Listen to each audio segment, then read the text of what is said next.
አሁንም በ2018 ምን አይነት ስራ ልጀምር፣ ምን ልስራ፣ እንዴት ብር ላግኝ እያላችሁ ራሳችሁን የጠየቃችሁ ግማሽ ዓመቱን አሳልፋችኋል። በአሁኑ ሰዓት ደግሞ ምንም አይነት ሃይ ኢንካም ስኪል ከሌላችሁ እጅግ በጣም ወደ ኋላ እየቀራችሁ ነው። እነዚህ ስኪሎች በሚሊዮኖች ብር ሊሰሩላችሁ የሚችሉና እጅግ በጣም ለወደፊታችሁ ሙሉ በሙሉ ዲፔንድ አድርጋችሁ ሊሰሯቸው የሚችሉ ስራዎች ናቸው። ለዛ ነው በዛሬው ቪዲዮ ቶፕ 5 የምላቸውን ሃይ ኢንካም ስኪሎች የማሳያችሁ። ይህ ቪዲዮ እጅግ በጣም ስለሚጠቅማችሁ እስከ መጨረሻው ድረስ ኖት እየያዛችሁ ተከታተሉ። የመጀመሪያው ኤአይ አውቶሜሽን ሲሆን ይህም ጀነራሊ ዝም ብሎ ተራ የሆነ ስኪል አይደለም። የሰው ልጅ የሚሰራውን ስራ በኤአይ ሙሉ በሙሉ ሪፕሌስ ማድረግ ነው። ይህም የተለያዩ ቻት ቦቶችን በመጠቀም ኢሜይሎችን ሪስፖንድ ለማድረግ የተለያዩ ኮንቴንት ፓይፕላይኖችን አውቶሜት ለማድረግ እና ኤአይ ቱሎችን ከሲአርኤሞች ጋር ኮኔክት ለማድረግ የምንጠቀመው ሲስተም ነው። ለዛ ነው በአሁኑ ሰዓት አንድን ካምፓኒ ሰዓታቸውን የሚቆጥብ ስራ የሚፈልጉት። ይህም 100% እነሱ እየፈለጉት ያሉትና ሃይ ዲማንዲንግ የሆነ አዲስ ስራ ነው። በተለይ በአሁኑ ሰዓት ካምፓኒዎች ከምታስቡት በላይ ብዙ አይነት ኢሜይሎችን፣ የተለያዩ ስራዎችንና ብዙ አይዲያዎችን ጀነሬት ማድረግ ይፈልጋሉ። ለዛም ኤአይ አውቶሜሽን ትክክለኛና ብቸኛ ስራው ነው። ሁለተኛው ሴልስ ነው። ሴልስ ብዙዎቻችሁ ሚስ አንደርስቱድ ወይም በትክክል አልገባችሁም። ሴልስ ማለት $1,000 ወይም $10,000 የሆኑ ዲሎችን በስልክ ወይም በቪዲዮ ሚቲንግ በቀላሉ የመፈጸም ሂደት ነው። የከስተመሮቻችን ሳይኮሎጂ በማጥናት የሚያጋጥሙንን ማንኛውም አይነት ፕሮብለሞች በቀላሉ ሃንድል በማድረግና በፍጥነት እምነትን መገንባት ነው። ከዛም የነሱን ውሳኔ በቀላሉ በመቆጣጠር በስልክ እንዳልኳችሁ መፈጸም የምንችለው ስራ ነው።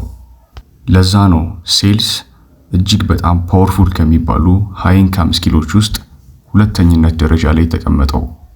ሶስተኛ ማርኬቲንግ ሲሆን ማርኬቲንግ ማለት ፔድ አዶችን ወይም የተለያዩ ሜትሪክሶችን በመጠቀም ብር መስራት ነው። ይህም የተለያዩ ፕሮፊታብል የምንላቸው ካምፓይኖችን ስኬል በማድረግ ቴስት በማድረግና የተለያዩ አዶችን ላውንች እያደረግን ገንዘብ መስራት ማለት ነው። በቀላሉ አድቨርታይዚንግ ወይም አድን በመጠቀም $1 ወደ $3 ኮንቨርት ብናደርግ ይሄ እጅግ በጣም ፓወርፉል የሆነ ማርኬቲንግ ነው። ስለዚህ በጀት ማኔጅመንትንና የተለያዩ አናሊቲክሶችን በማጥናት ይህን ስራ ማስተር አድርገን ገንዘብ መስራት እንችላለን ማለት ነው። ስለዚህ ስራ በደንብ በዲቴይል ቪዲዮ የምትፈልጉ ከሆነ ሰፋ አድርጌ ስለ ማርኬቲንግ አስረዳችኋለሁ ማለት ነው። ኮሜንት ላይ አሳውቁኝ። አራተኛው ቪዲዮ ኤዲቲንግ ሲሆን በአሁኑ ሰዓት አቴንሽንን የሚስቡ ነገሮች ገንዘብ ማለት ናቸው። አቴንሽን በቀላሉ ገንዘብ ነው። ቪዲዮ ኤዲቲንግ ማለት ረዣዥም የሆኑ ዝም ብለን ከት ማድረግ ሳይሆን ሪቴንሽን ወይም የሰዎችን አይምሮ የሚስቡ ኮንቴንቶችን ኤዲት ማድረግ ነው። ይህም በቀላሉ ስቶሪ ቴሊንጋችንን እና የሳውንድ አጠቃቀማችንን በማስተካከል መስራት የምንችለው ስራ ነው። ነገር ግን ልክ እንደ ቪዲዮ ሶፍትዌር፣ ሳይኮሎጂ ኦፍ አቴንሽን እና ታምኔል ዲዛይኖችን እና የተለያዩ አልጎሪዝሞችን መማር ግድ ይለናል ማለት ነው።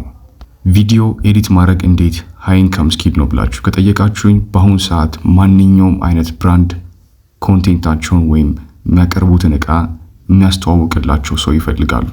እናንተም ያልኳችሁን ስቶሪ ቴሊንጋችሁን እና ኤዲቲንግ ስኪላችሁን ማስተር በማድረግ እና ኢምፕሩቭ በማድረግ እጅግ በጣም ተከፋይ መሆን የሚችሉበት መንገድ ነው ማለት ነው። አምስተኛና የመጨረሻው ኮፒ ራይቲንግ ሲሆን አሁን ላይ ማንኛውም ኦንላይን የምታዩት ነገር የግዴታ ቃላቶችን ወይም ወርዶችን በውስጡ ይዛል። ለዛ ነው ኮፒ ራይቲንግ ማለት የተለያዩ አድ ኢሜይሎችን፣ ላንዲንግ ፔጆችን እና ስክሪፕቶችን መጻፍ ነው።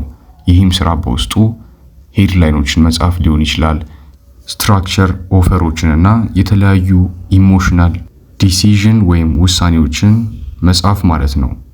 ይህን ስራ በቀላሉ ለመጀመር ሂውማን ሳይኮሎጂን፣ ማርኬት ሪሰርች እና ሲምፕል መሆንን ወይም ቀለል አድርጎ ስራችሁን ማቅረብን የግዴታ መልመድ ያለባችሁ ስኪሎች ናቸው ማለት ነው።